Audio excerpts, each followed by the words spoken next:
We don't need a child born from someone who only finished middle school. I gave him up for adoption. Catherine, first of all, I haven't given birth yet, you know?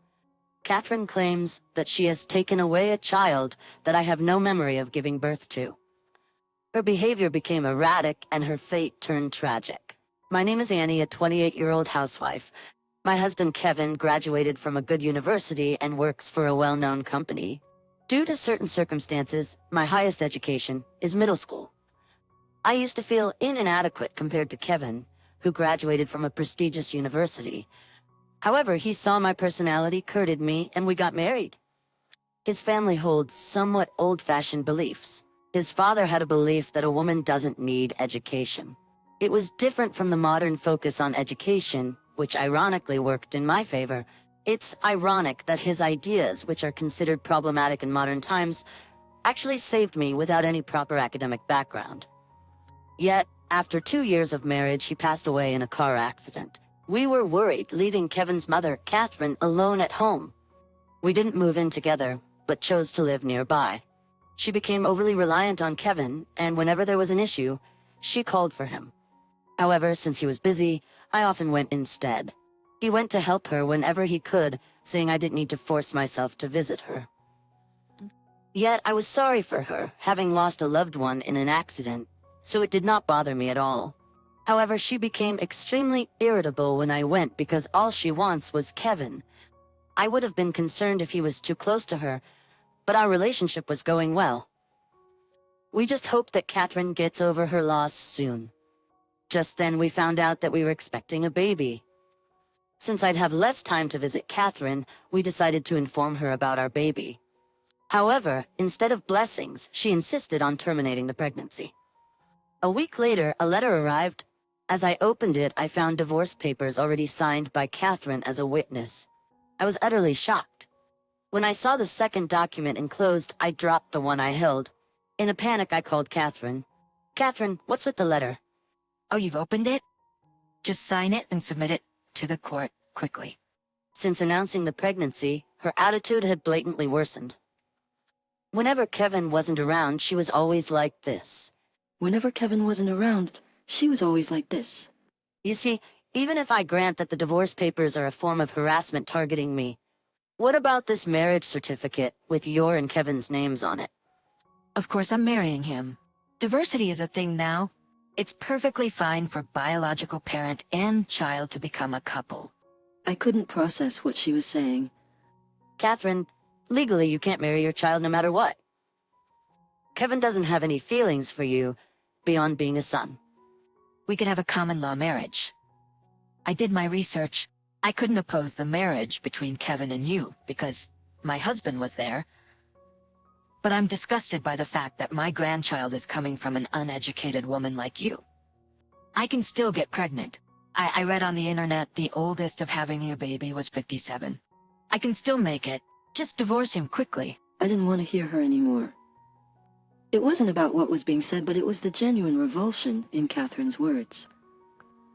The fact that she was looking at her own son in that way was beyond my comprehension.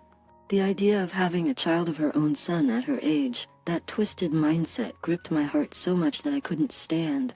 Even if I weren't pregnant, it would have been unbearable. I'll talk to Kevin about it. Do it quickly. I don't have time. I also thought I should talk about this with him right away, so as soon as he returned home, I shared what happened today, presenting the letter. So what do you think?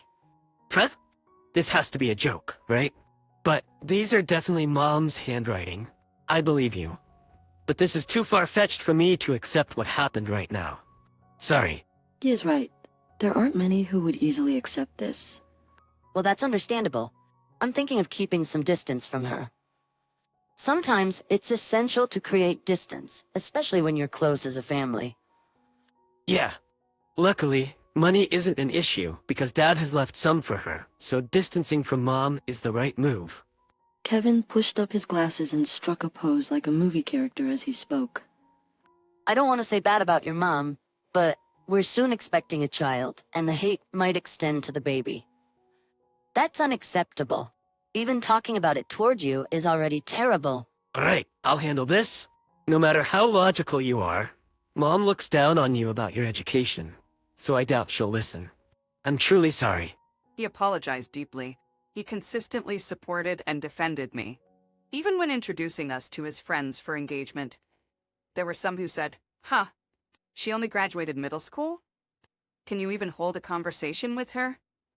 It might be true that you need a certain level of understanding to enjoy conversation with someone. But Kevin always said, "Go home. Even with the same education level, it seems I can't communicate with you."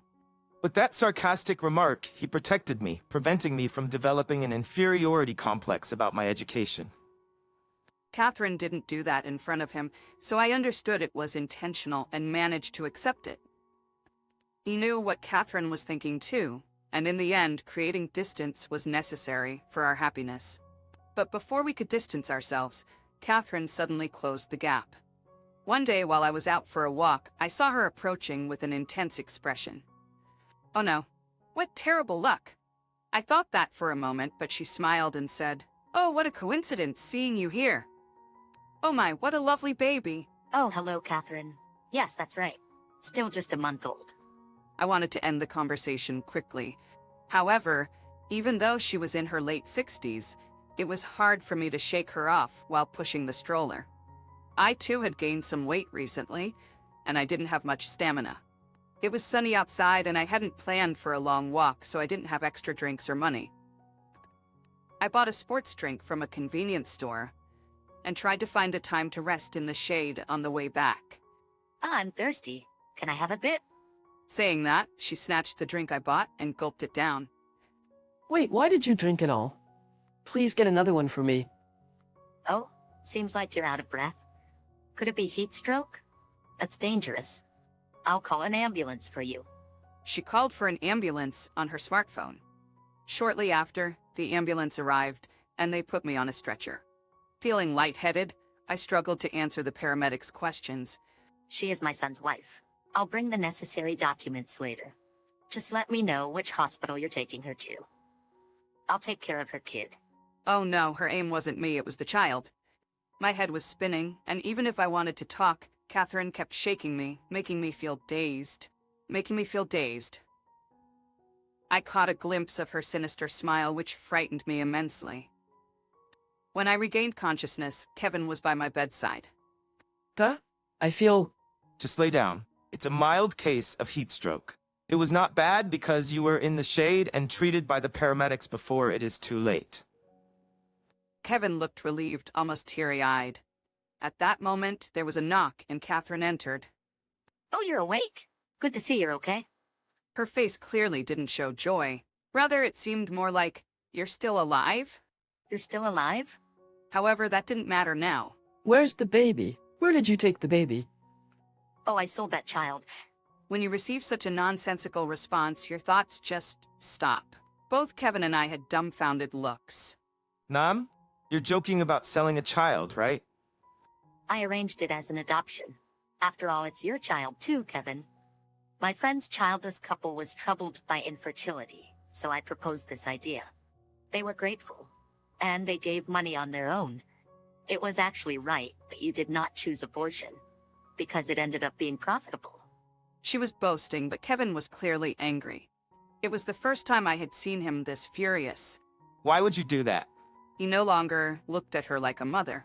For now, knowing that the child was safe was some solace. But she wouldn't stop. It's bothersome, isn't it? A child from a woman only with a middle school education. The pure blood of my smart boy Kevin will be tainted. Even though I don't have a degree due to the times, I've honed myself with quiz shows. If we produce a child between pure blood, it'll be perfect. What are you saying, Mom? If anything, it seems like having the same blood isn't good. Despite the odd fact for such a remark, seeing his mother's abnormal behavior, Kevin was visibly distressed. Kevin, that's not the point. Please return the child. You stay quiet. Don't boss around with your middle school education. Her loud voice caught the attention of a nurse who hurried in. I felt bad, but decided to involve her as a witness of this situation. That boy is important for us. I can't believe you kidnapped and gave him away to someone else. I already discussed with Kevin that we will report you to the police. I already discussed with Kevin that we will report you to the police and cut ties with you. Threats won't work. A kid is not an object or money, and moreover not even keeping, but selling a child to someone else. When you think about it normally, isn't it a criminal act? With Kevin standing in between and a nurse behind her, ensuring my safety, I bravely held up my smartphone while speaking. Too bad. Family theft won't be charged. You know nothing with a middle school education. Threatening husband's mother is terrifying. Hurry and divorce her and just stay with me. I feel like I'm going insane. Have you lost your mind since Dad passed away? Kevin pinches his forehead, keeping his composure. He probably made up his mind. Mom, this is my final warning too. Return the child now. If you don't, it won't just be a family matter anymore. We don't want a child you, with just a middle high school education, gave birth to. That's why I gave him up for adoption. As expected, she is mistaken. Catherine, first of all, I haven't given birth yet. My belly is still big, isn't it? Huh? Then whose child is that? I thought this one just gained weight. So rude. It would be a lie to say I'm not gaining weight. But it's jumping to conclusions. Also, calling someone this one or that one after revealing their true nature is infuriating. That child is the president's child from Kevin's company. I met the president's wife at the birth center, and we struck up a conversation. She recently gave birth, and since she's not feeling well, I was looking after the baby while taking a walk. I was supposed to circle back, but you found me, leading to the current situation. So Mom is now admitting to kidnapping someone else's child and selling him. Since we know where he is, I've already reported it to the president. The couple you sold the child to, they're your friend's son couple, right? They contacted me already, saying your mom suddenly brought a child, and we had a bad feeling, so we took him in. If someone's grandmother brings a newborn, not the actual parent, it would raise suspicion, right? Confronted by me, she looked down upon her own son. She sweats profusely. What? When I gave it to them, they didn't say anything. Of course, given the abnormality of handing a child over like that, they were prioritizing the child's safety. The president's wife knows the situation, and they forgave me, but if it had gone wrong, it could have cost the kid's life. Of course, she won't forgive you, and she's going to report you to the police. Finally grasping the severity upon hearing police, she seems to understand the situation. You all are overreacting. If they forgave us, it's fine, right? They forgave Annie. I said I could report you to the police, to the president, and his wife. Even then, despite their child being kidnapped, they gave you one chance. Yet you show no remorse. Desperate to please Kevin, Catherine stumbles. If I had known it was someone else's child, I wouldn't have done this. I'm sorry. You're mistaken about what you should be regretting. The way you say it, it's like if it was the real child, there wouldn't have been any issue. I can't let someone like you meet our child. She pales, shocked. Did she really not understand until I spelled it out like this? Catherine, did you become like this after your husband passed away? Frankly, it's abnormal. It's a tough decision, but either way, I'm cutting ties with you. Cutting ties with you doesn't matter to me. Please, Kevin, divorce her and come back. She extends her arms, welcoming Kevin. I've said this many times, but I'm cutting ties with you too. If things come to this, I didn't even need my education. I appreciate the upbringing, but it's time for you to let go. Repent properly and live quietly from now on. As a final act of filial piety, I'll arrange for facilities or hospital arrangements. But first, atone for your sins. From my perspective as a soon-to-be parent, I can't overlook what you have done. The anxiety of having a child kidnapped, not knowing his safety. Mom, you understand, don't you? I can't let my kid meet such a monster like you. No, why did it come to this? If even Kevin is gone, I'll end it all and kill myself. I lost my temper at her easy, unfair rage. Don't belittle life. Just because you're my husband's mother doesn't make it okay. I've endured enough. What? You never understand my... Before Catherine could finish, Kevin explained why I got so angry. Mom, Annie's parents died in a fire. Both of them protected her. After I lost my parents, I was raised by my grandparents from my mother's side, who weren't wealthy, so I voluntarily started working right after middle school. I never heard such a thing. That's not something to casually share. Above all, no matter the reason, mocking someone based on education isn't acceptable. On top of that, the arsonist was a minor at the time, claiming stress as his motive. I never expected anyone to die. I'm not at fault. I am a minor. He made those selfish excuses. Like you right now, Mom. Catherine, perhaps overwhelmed by her son's words, started crying. Please don't cry now. Regardless of the reasons, stealing a child from their parents is unforgivable. In my mind, that arsonist back then and you, Catherine, are equally guilty. Even your father died for an unfair reason. You don't understand? I would have, if you had told me. I sighed deeply. I can't deal with someone who wouldn't understand something that everyone knows without being told. In your case, you still don't understand, don't you? Even if we keep explaining?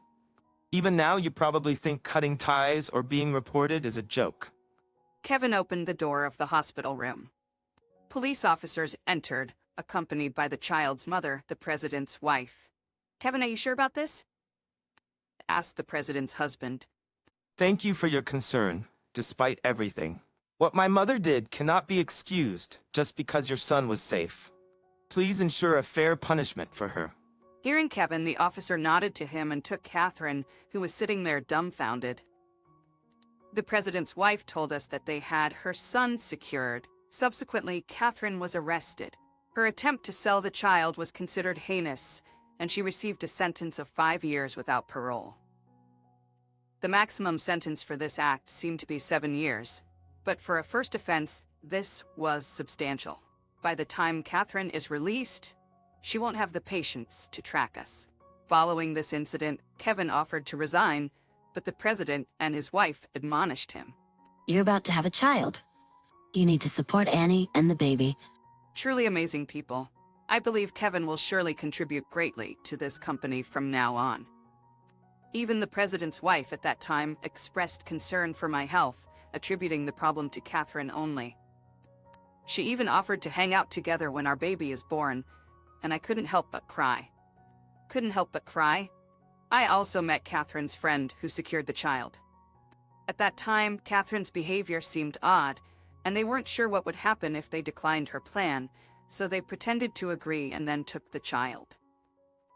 I was also upset that Catherine insensitively brought a kid to the couple that was struggling with infertility.